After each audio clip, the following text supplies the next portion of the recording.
نہ جانے مسائل تو علماء سے پوچھیں، یہ حکم مبین ہم کو رب سے ملا ہے، ہم کو رب سے ملا۔ بسم اللہ الرحمن الرحیم۔ آپ نے یہ سوال کیا کہ نکاح پڑھانے کا طریقہ کار کیا ہے؟ تو سب سے پہلے جس نے نکاح پڑھانا ہے وہ لڑکی سے وکالت لینے کے لیے جائے اور اسے یہ کہے کہ کیا آپ مجھے اجازت دیتی ہیں کہ اتنے حق مہر کے بدلے میں آپ کا نکاح فلاں جو کہ فلاں کا بیٹا ہے، وہاں پر دولہے کا نام لے،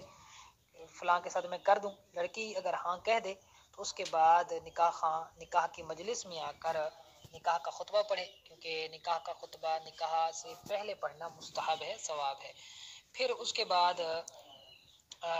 وہ دولہے سے گواہوں کی موجودگی میں اس طرح ایجاب کرے کہ میں نے اپنی موکلہ کا نکاح اتنے حق مہر کے بدلے میں آپ سے کیا، اور لڑکا کہے کہ جی میں نے قبول کیا، تو اب نکاح منعقد ہو گیا۔ یاد رکھیں کہ ایک مرتبہ ایجاب اور قبول گواہوں کی موجودگی میں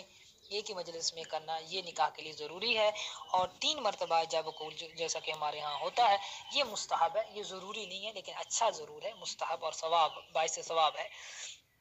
اس میں ایک بات جو قابل غور ہے وہ یہ ہے کہ اگر نکاح پڑھانے والے کے علاوہ، نکاح خواں کے علاوہ کوئی اور وکالت لینے کے لیے جاتا ہے، جیسا کہ عموماً ایسا ہی ہو رہا ہے، تو وہ نکاح خواں کے نام کی وکالت لے کہ کیا آپ فلاں بن فلاں، یعنی نکاح خواں کا نام لے، اس کو آپ اجازت دیتی ہیں کہ وہ آپ کا نکاح فلاں بن فلاں دولہا سے، یعنی دولہا کا نام لے، یہاں پر اس کے والد کا نام لے، اس کے ساتھ اتنے حق مہر کے بدلے میں پڑھا لے،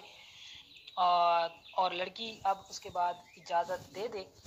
تو یہ نکاح کی مجلس میں آ کر نکاح خواں کو اجازت کی خبر دے دے کہ لڑکی نے آپ کو نکاح پڑھانے کی اجازت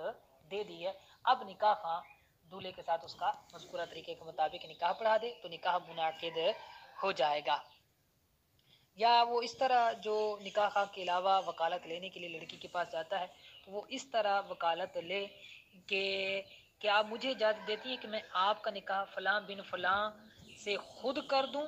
یا کسی اور کو اجازت دے دوں۔ اب وکیل جو ہے وہ اس طرح اجازت لے لیتا ہے، تو چونکہ یہ اجازت مطلقہ ہے، اس میں وہ خود پڑھا یا کسی اور کو اجازت دے دے، اب اس کو اختیار حاصل ہے۔ لڑکی اگر اجازت دے دیتی ہے تو وہ نکاح کی مجلس میں آ کر نکاح خواں کو اجازت دے دے،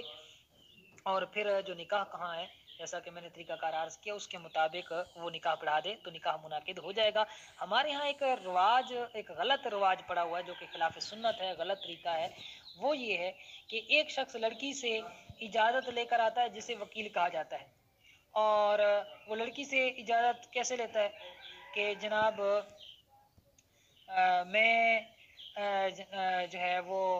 کیا آپ کا فلاں کے ساتھ نکاح پڑھا دوں؟ لڑکی کہتی ہے ٹھیک ہے جناب آپ پڑھا دیں۔ اب لڑکی نے اس کو وکیل بنایا ہے، یہ وکیل